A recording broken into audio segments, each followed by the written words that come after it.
Hey, welcome to the process. My name is Dr. John Bush.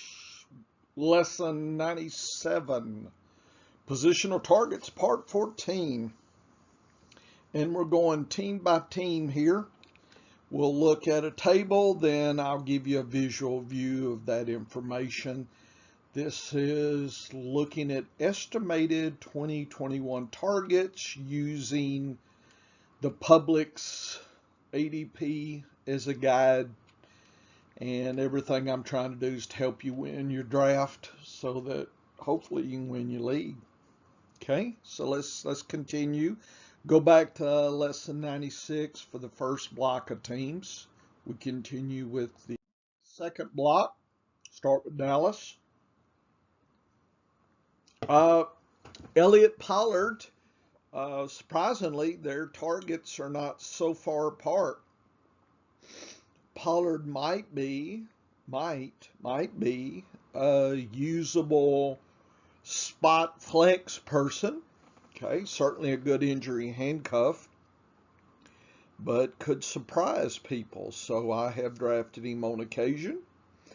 Tight end, Jarwin figures to get as many targets as Elliott, 67, Schultz about 38. If the public is wrong and Jarwin actually gets more of Schultz's play, then he could be a stronger tight end 2. Right now, he's probably tight end 2-3 type. Cooper, Lamb, and Gallup figure to be the three musketeers here. Pretty much 100 targets plus. Cooper and Lamb almost neck and neck at 148, 145, and then Gallup 102. Gallup could move up if Lamb or Cooper has any kind of downtime, injury, COVID. So Gallup, it's definitely worth your play. A lot of times in the drafts I've done, I've picked Lamb or Cooper, then grab a Gallup late because, people almost, some situations almost near a free square, not quite, but, trying to grab two of these three. Don't think you can grab Cooper and Lamb unless that's just what you got to do at the turn or something, but usually there's somebody else there. And, if you put all your eggs in that basket, then if something happens to Dak again, So there is some uncertainty about all that. But, I could understand. But that puts them at low wide receiver 1 level. Gallup, a nice wide receiver 3-4 type. Okay. And visually, this is what I'll give you after each team. This is sum of estimated targets per player here. It's the running backs, the tight ends, and the wide receivers. And you get a feel for how things are going here. Some ways, Dallas is kind of dividing the target work with the running backs, the tight ends, kind of the same level, very close to the same totals. If there was, if you looked at just tight end and running back here, the wide receivers are going to set Dallas apart, and that's what's going to make, Dallas's games go around here. And I think people know that, and there's going to be a lot of interest in drafting multiples from the top 3. Denver, Gordon and Williams. A lot of people are thinking Williams starts out over Gordon. I just don't know. Right now, I would almost think they're going to be a 1A, 1B type. I guess if one gets a hot hand and rolls, then I guess so. But looks to me like Denver, regardless, is not planning on really making anybody the king of the targets between those two. So you're looking for rushing in red zone opportunities. We've seen Gordon. We know what he can do. So Williams is higher in certainty, but certainly has youth on his side. I'm taking Gordon over Williams just because I think you can get Gordon a little cheaper. That's it. Fant has the potential to be a tight end one easily, 130 targets. Uh, I think you ought to draft a Fant if you miss out on the top three or four all day long. Okay.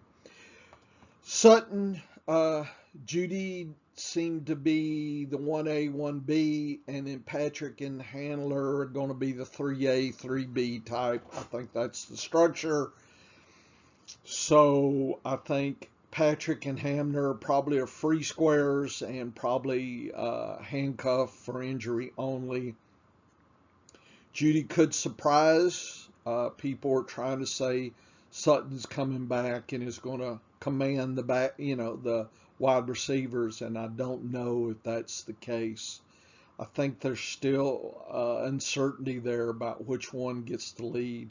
I think I would take of those two, whichever one's cheaper, just to save on draft capital, because you're kind of getting the same player.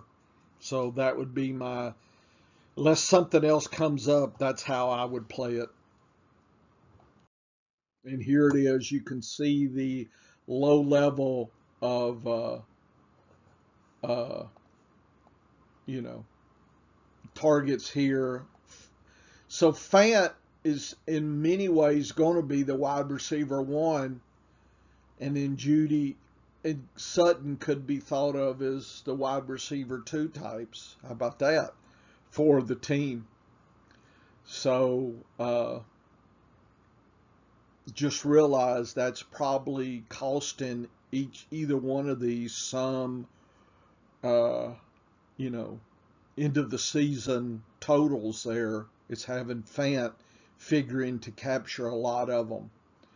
So I think that's just how you're going to have to live with it, that he's going to inherit targets that Sutton or Judy would get.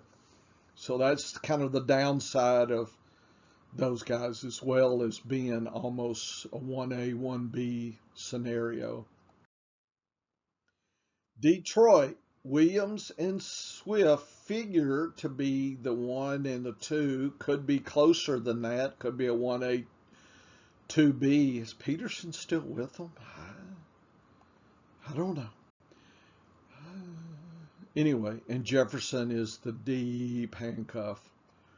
Hawkinson figures to be in the tight end one mix. He's going.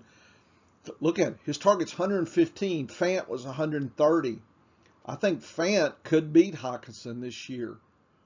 Could, uh, so just be aware that people may be overvaluing Hawkinson and undervaluing Fant. Who is the number one out of Detroit's wide receivers? Perryman, Amon-Ra figured to be the 1A, 1B. Whichever one is cheaper, I'll take. Tyrell Williams could surprise, but I believe Cephas has had some experience there, and it could be a 3A, 3B type. So this could be a very muddled backfield. So I'm probably staying up in here, not getting too deep. Unless in best ball, you could probably pick these up as a free square if you want, assume there's injury and other situations, you could, play one of these. Unless I have a real deep league, I'm not messing with these guys for redraft. Here it is again. You can almost see that Hawkinson figures to be the one tied with Perriman. They're almost a 1A, 1B type for the wide receivers or the catching players, and then this guy here, Amon-Ra, figures to be the 3 or the 2, I guess. So it really shows that Williams, Cephas, etc., way down low.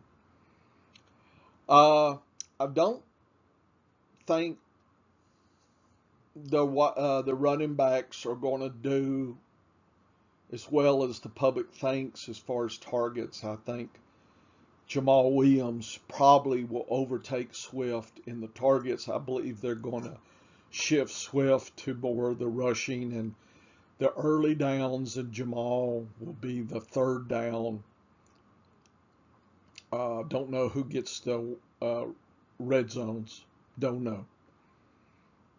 Okay, so that's the people are thinking Swift gets that. I don't know. I don't know. To me, there's uncertainty here. Be careful. So Williams, I would take because he's cheaper. Green Bay. Green Bay figures that Jones gets 63. Dillon collects 41. Jones is going to be the rusher, probably the red zone threat. Tanyan is a type 2 tight end at 75. Adams at 150. You know, Cobb could step in at 75, so he would be tied with Tanyan. So we have a 1 and a 2A, 2B type situation. Not sure if any of these guys, find use. I guess there would have to be an injury of some type for Lazard or MVS to move up to that next rank there. I think, other than Adams, I think they're going to rush more than, maybe even previously seen. So Tanyan and Jones and Cobb tend to be on the same level of target. So Cobb is probably cheaper than all of them. I don't know, maybe Tanyan. So he might be the play, cheap wise. I think Jones, though, is a good running back one because he's going to get some targets with some red zone look. And I think Green Bay has been rushing more. So I still support him. Tanyan's a question mark. A lot of his stuff was touchdown dependent. I just don't know if somebody can spend another season getting so many touchdowns. People talking about regression to the mean or something. I mean, nothing's faded, right? You don't have to go regression to the mean, but, that's the whole point. If you take a large enough sample, people above the mean will tend to move back to it, but doesn't mean all of them will. So Tanyan is probably a tight end 2, spot play, streamer type play. So maybe Cobb is your late wide receiver 3-4 type. He might surprise. Houston has a lot of controversy, and Houston doesn't know how to use its running backs. Look at the targets. It's like everybody gets a target. Imagine if Lindsey or Johnson got all the targets. Wow, they would be so elevated. But right now, it's less, other than the red zone and the rushing work, you figure that's Johnson, just his physical size and whatnot, or maybe Ingram's the red zone. It's to be determined. So be aware. In the touchdown only league, Ingram could have more value than you think. David Johnson is probably a later running back. If you do a 0 RB play, he's probably somebody you're collecting. But Lindsey could also surprise as well as Ingram. Akins did okay last year. He figures to command all the tight end targets. We just don't know who the quarterback is. So right now he's a tight end 2, streamer type. Cooks should get the dominant, think about 168. Okay, that is, was that more than Adams? I think it was. So he could be the biggest bargain of the whole redraft. Miller's probably a wide receiver 3-4 type. I'm not sure about Kuti or Collins. I think I'll pass on them. I think you can get Cooks cheap. He seems to stand out in this situation. Look at that. Uh-oh. Look at that. Hello. So I think that's my take home. I hate to see this. This is not something I was wanting to see at all. I think that's about it. Indianapolis, Taylor and Hines figure to share the major targets. Mac could surprise and be in there. Uh, I think Mac could be the red zone even if his injury holds up. Could surprise us all. Doyle at 80 is a tight end 2 type. Cox probably only an injury handcuff. Pittman, Hilton, Campbell figure to be 1A, B, and C. I would pick Hilton and Campbell. I think they're cheaper than Pittman. And given the uncertainty of the quarterback, I know Wentz, he should be back for first game, but you don't know. Injuries are funny. I'm not sure how much I'm investing in this crew. Not a lot. I think I'll invest in Taylor, but I won't reach for him. Hines is probably my 0 RB play, probably everybody else's. And Mac is a late round roll of the dice. That's how I'd play this. Look how they're almost the same. And if you look at the tight end, there's 4 right there. Imagine only 2 got these targets instead of the 4. And notice there's a lot of these targets being spread. So the public is envisioning a lot of spreading the ball. I don't know if Eason or whoever's the quarterback, does he spread the ball or does he use his tight ends more because he's going to be panicked? Yeah, I don't know the chemistry there. There's a lot of there's more uncertainty in this team than you think right now, and I would be cautious in using draft capital, uh, until I had a better feel. I don't think I have a lot of pieces of this team. I have some of Taylor. Hines is probably the only one I have in best ball all day, all night. Uh, Tebow's cut. Too bad Tebow. So this is Jackson. Does O'Shaughnessy move up to 60? Davis get 45? That's still tight end 2-3, so I'm not taking a Jacksonville tight end. Travis and James look like they're the same play, and Hyde is here. And Chris Thompson. They're going to spread the ball a little bit. Robinson's going to make his living in the red zone and rushing. I don't know the physicalness of Travis. Is he more a finesse player versus a bruiser? I think Robinson held up fairly well. I'm taking Robinson over Travis in PPR. Looks like it's a 1, 2A, 2B type structure here. I like Jones best over Chenault and is good. Notice I didn't say better, as good as Baby Shark. So I've been buying Jones because he's cheaper than these 2. That's it.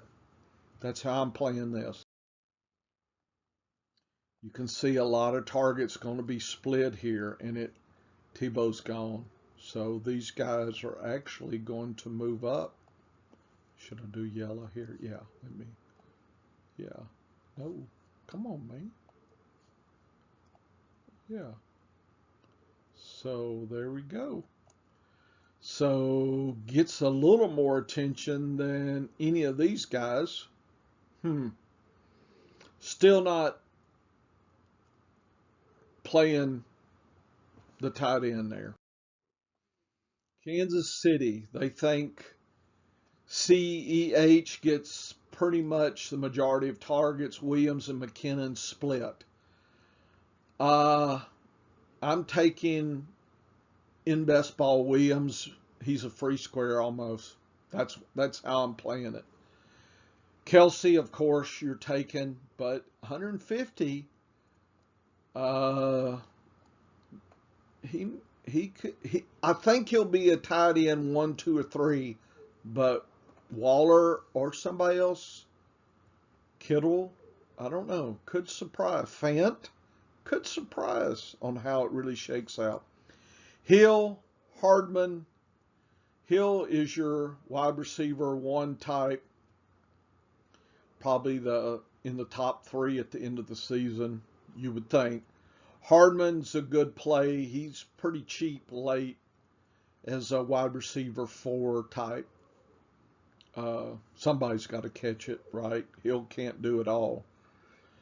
But really, Kelsey serves as the wide receiver 2. So it's Hill, Kelsey, and then I guess Hardman. So he's really on the team a wide receiver 3. I think for the league, probably more of a wide receiver 4-5 type. These guys figured to dominate. He'll collect the leftovers, and the reason I'm not doing a lot of drafting here is just there's not going to be a lot of targets to add value, and Kansas City loves to pass, so be cautious on drafting the running backs. Okay, that's my next block. I'll continue my journey in the next lesson, but I think you get a feel of my 10-cent view of the teams using the public's views here. Come back, we're having lots of fun.